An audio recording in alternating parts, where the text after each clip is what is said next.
Hey everybody, welcome to another video review. So it's been a while since I've kind of gotten back to reviewing statues, which is kind of how this channel got started. I've been a little bit distracted with Hanayama puzzles and Walt Disney Classics collection porcelain pieces, and of course my Blood Rage board game miniatures. But I'm going to be, going back to doing some statue reviews. I do have a lot of statues to showcase. Some of them a little bit, uncommon. But they do take a little bit of time to just sort of get set up, get ready, that type of thing. But yeah, I'm going to be getting back to that. And so this is a nice opportunity to showcase a new one that I just got in. I do happen to live pretty close to Sideshow. I'm in California. And so typically I'm one of the first people to get them. There's a bunch of us who is in the Los Angeles area who get our Sideshow statues early. So I wanted to take the opportunity to sort of get this review out there, give you my thoughts. This is of course the Sideshow Collectibles premium format statue of X-23. She's the Wolverine clone, the female version, so to speak. She has a pretty rich and deep mythology, which you can check up at your leisure. But this is going to be, sort of just talking about the statue itself. Where to begin? There's this sort of trend lately when people sort of criticize a company, and Sideshow being one of the bigger ones and one of the first ones gets a lot of these criticisms, and sometimes rightly so. But there's a lot of criticism sometimes when a piece gets released and there are going to be nitpicks and saying, oh, the detail's off, the paint job is not as good, the production is not as good as the prototype, et cetera, et cetera. But I think, that sometimes that's not the most fair. And I remember when she first came out, there are people saying, well, her detail is off, and you can tell that this is not good. They were pointing out maybe the fists, like something like, oh, well, the fingers are not quite as well defined, et cetera, et cetera. And I think sometimes there's just a lot of hate that's out there, but I try to keep an open mind. I get the piece in person, and then I judge it. And lately, I think Sideshow has, been upping their game, or at least upping their inspection process, or paying more for better quality from the factories, because some of their production pieces have been just frankly outstanding. First with the Rogue maquette, and now, of course, with the X-23. When I first saw this about a year ago at Comic-Con, it's immediately just sort of was just so striking. I mean, I think she was definitely the one piece at San Diego Comic-Con last year that I felt was worthy of of an immediate buy. And I just thought she was basically the standout piece of the show. Those who follow my channel know that I value dynamic poses, special poses, unique aspects of a statue. And this one by X-23 is just such a perfect encapsulation of all of that. So where do we start? I mean, I guess we can just start with the base itself. When you see the statue, and I think in videos or promo pics, whether it's at San Diego Comic-Con or on Sideshow's own website, you sort of understand, what it is you're looking at. But until you have the piece in hand, you don't see how beautiful it really is. Now, one of the gold standards, of course, for this type of thing is Magneto from the XM studios sitting in a giant sentinel hand as if it's a throne. But in my opinion, this hand is not less than even the XM sentinel hands. When you have it in person, it's a really massive hand. It's basically, as big as, way bigger than mine. You can see, of course, all of the individual fingers, and you can see the rock around it. It's beautifully detailed, mechanical. I'm coming in for some close-up shots. You can definitely see the wonderful weathering. This is a very, very good factory paint job. Just very clean, precise, very nice shades. And again, production cannot match, of course, a paint master working specifically on your particular piece. But this is pretty darn close, for the price you're paying. You can appreciate, again, a lot of the shading and weathering, a lot of the detail of the metal. It does look like an old sort of, metal hand, metallic hand. Great pose. You absolutely can see or believe that this is, shorn off of a sentinel. And then when you look at the back part here, you can see sort of the more metallic details here. All of this stuff blown off. You can see the rock details around that. Here's little pieces of rock stuck to the hand, like it's like flying apart. So overall, it's sort of like a magnificent representation of a sentinel hand. You can see again the rock sort of hanging off here. Again, this type of thing is really tricky to do well because if you don't do it well, it just looks like potatoes stuck to the hand. I think this one is done okay. I've seen better. I think the best one out there is, again, RCB Studios, levitating Magneto. I think their effect is still top notch, but this is absolutely acceptable. It's solid. And when you, sort of back up, you can definitely get the effect that they're going for.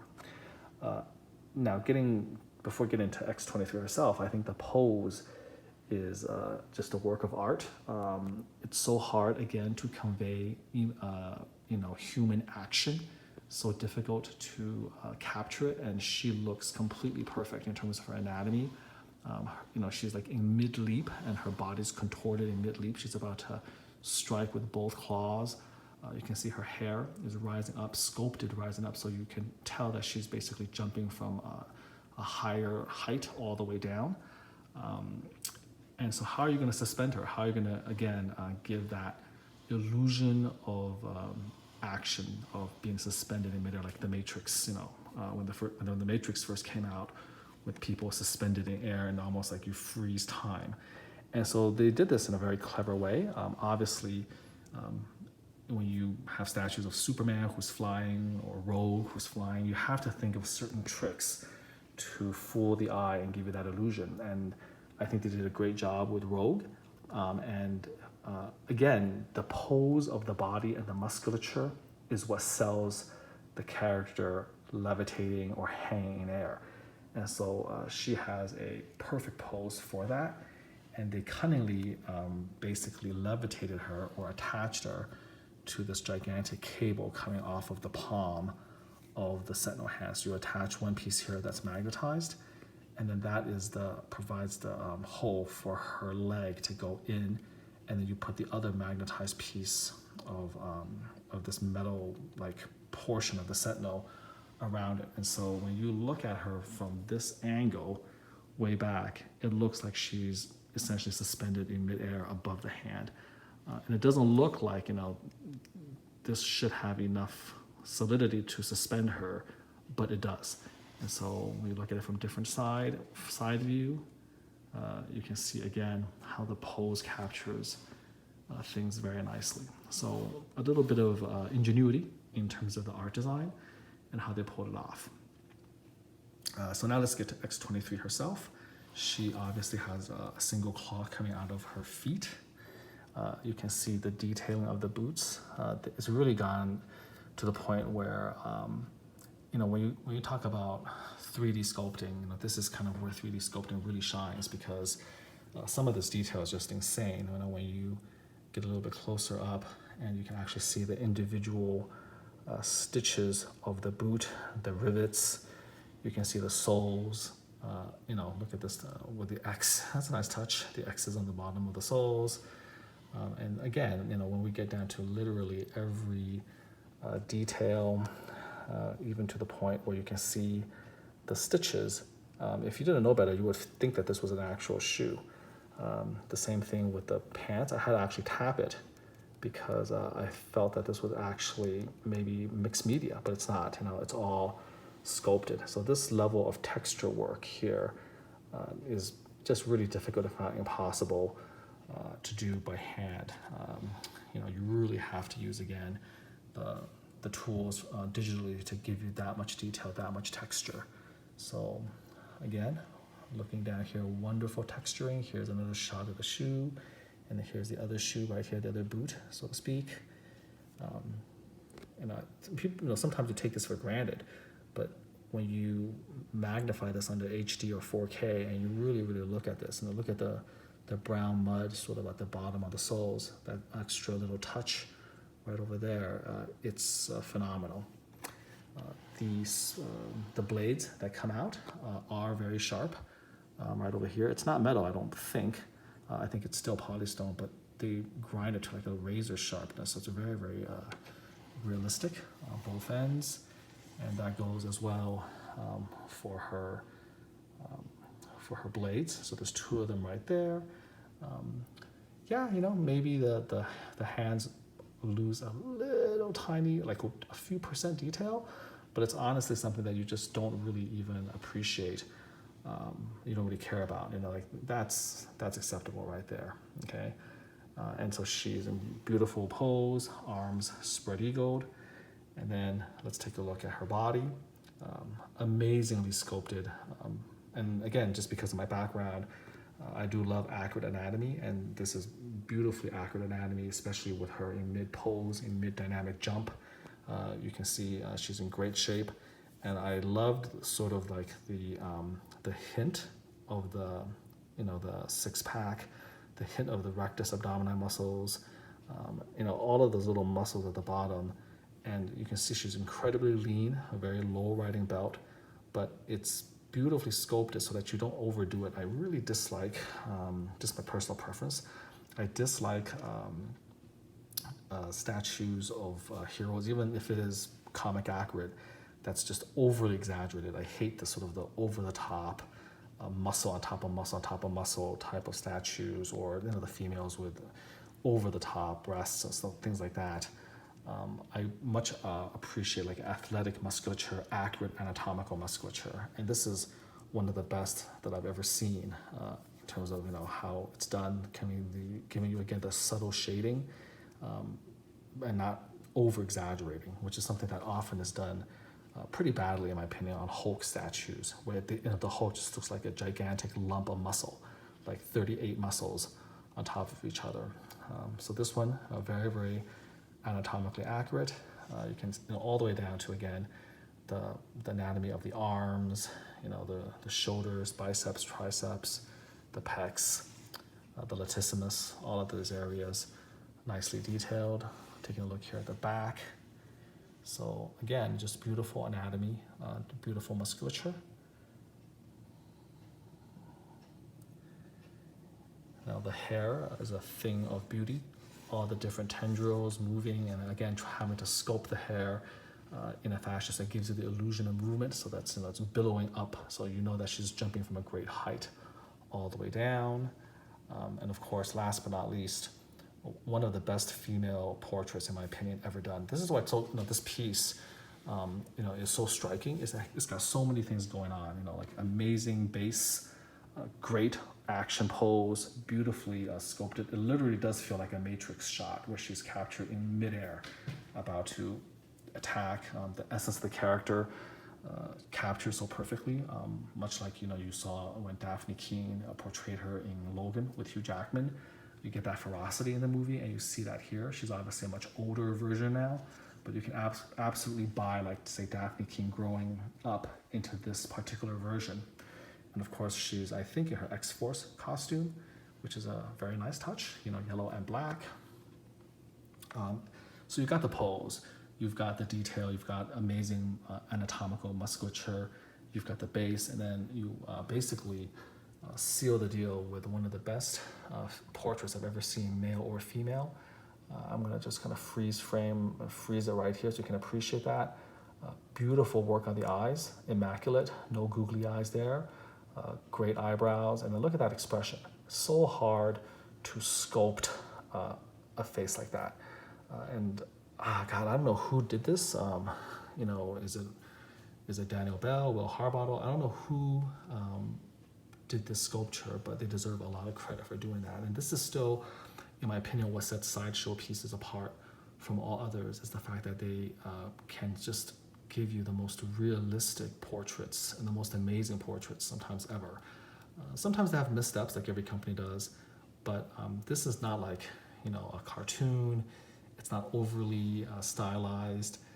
This feels like a real woman, a woman's face as X-23. And this is something that I so rarely see from like XM Studios or any other studio that gives their particular sort of, take on a superhero's face.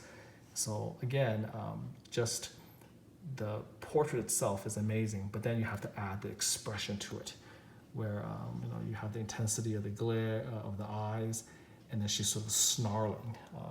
Take a look at the detail of the teeth, each individually cast, the gloss on the lips, just gorgeous. And then, of course, in mid-snarl, and they have to sculpt the way that the nose has to lift up, the way the mouth, everything coordinates, the wrinkles, kind of the glabellar area, all these little tiny, subtleties of facial expression had to be captured. So in its own way, this face and this portrait is absolutely as impressive as the entire musculature of the body.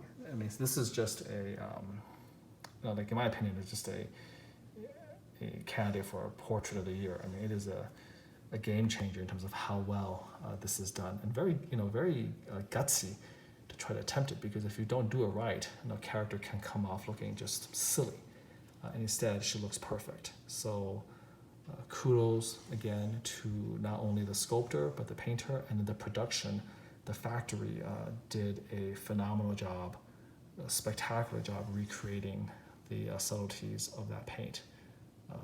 This is a fantastic work, top to bottom, right there. Okay, so can't say enough again about this portrait. So backing up, let's change her out to the exclusive portrait. So it's strongly magnetized, as you can see. So we're gonna put this gently down. Both arms are magnetized, and then the heavy cable here is magnetized, but her leg doesn't magnetize. I think it goes on through just a standard peg system. So here is the exclusive head. This is her masked. Again, both portraits are intense with her screaming. The hair is a little bit different as well, so nice touch right there. I'm gonna back up so you get a feel for how she looks now with, again, the masked version. I'm gonna rotate her a little bit.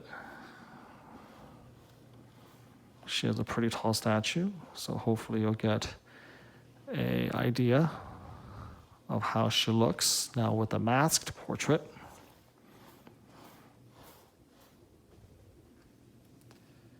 Let's take a look. Now this is just sort of her screaming, nice effect with the eyes. I like this as well, but it doesn't quite have the same pop as the unmasked version. She's screaming nicely. Again, you can see the subtle wrinkle lines around the nose and the facial expression. Again, first class work on the teeth and the lips. The tongue, you can actually see a little bit more of the tongue here. The other one, she's snarling. This one, she's screaming, so you have a little bit more detail of the tongue now visible. But again, just top notch all the way through. Beautiful face. But I do think that of the two, I'm glad that this is the exclusive, because even though it's very, very good, I think the clear like game changer, like I said before, is the unmasked portrait, which luckily is the regular version. So I'm putting that on. So there you go. This is, I think, how she should be optimally displayed, because again, you get just so much more character from the expression, and you get to see her eyes. Very, very good. But again, lifting it up with one hand so I don't muck it up. Hold on a second. I think the best thing to do is actually to show you with the offhand. So again, putting it side by side, these are the two portraits right there. Luckily, there are non-resin or non-polystone tendrils of hair, so they don't break, but the core of the hair is polystone. So again, these are the two portraits. And I do think that the unmasked one is my preferred way of displaying her. So there you have it. This is the Sideshow Collectibles X-23 premium format statue. A work of art and amazing. Just amazing from top to bottom. Like, I've really wanted her again. You know, she was one of those, after being in the game for so long, you know, it takes a lot for me to get excited about a statue. You've sort of seen it all. You don't impulse buy as much, but this was the one piece from San Diego Comic-Con last year that you take one look and you're like, oh my God, this is a game changer. It's a generational product. You feel like you just have to get it. You know, there's nothing quite as good as this thing out there. And I've seen all the customs, all the versions. This has got everything. You know, this has got everything. So I'm really happy to get her in hand, and the fact that she didn't disappoint. Sometimes, you know, there's always a little bit of risk that the production piece doesn't live up to the standard of the prototype. But I'm happy to state that, at least for her, as with the Rogue maquette, which I don't own, they seem to have knocked it out of the park. I have literally zero complaints about her in terms of the quality and all of that stuff. Just overall, you know, over the moon, impressed with everything about this piece from beginning to end. So hope that you enjoyed this review. I don't know if she's still available. Sideshow does make quite a bit of them. I don't know if the exclusive is still available or sold out or waitlisted, but the regular one with the regular portrait is like 99% of, you know, what you need. And I'm going to display her with this portrait for sure. So if you're on the fence, you know, this is definitely, again, in my opinion, one of the best produced and best done statues, period. Definitely best X-23, in my opinion, custom or licensed on the market. Not even close. One of the best female statues on the market, and one of the best statues, period, on the market. When you put together everything. Again, she's not super flashy. You know, she doesn't have, like, you know, she's not part of a 39-inch diorama. You know, she doesn't have muscles bursting all over the place. There's nothing crazy. She's not lighting up. This is just, you know, old school quality, old school statue. Amazing base, amazing pose, amazing portrait, amazing anatomy. Just captures the essence of the character. So super, super pleased with her, and I hope that you will add her to your own collection, because she's definitely worth it and definitely will be one of the best pieces in there. So until next time, hope you enjoy that and do take care.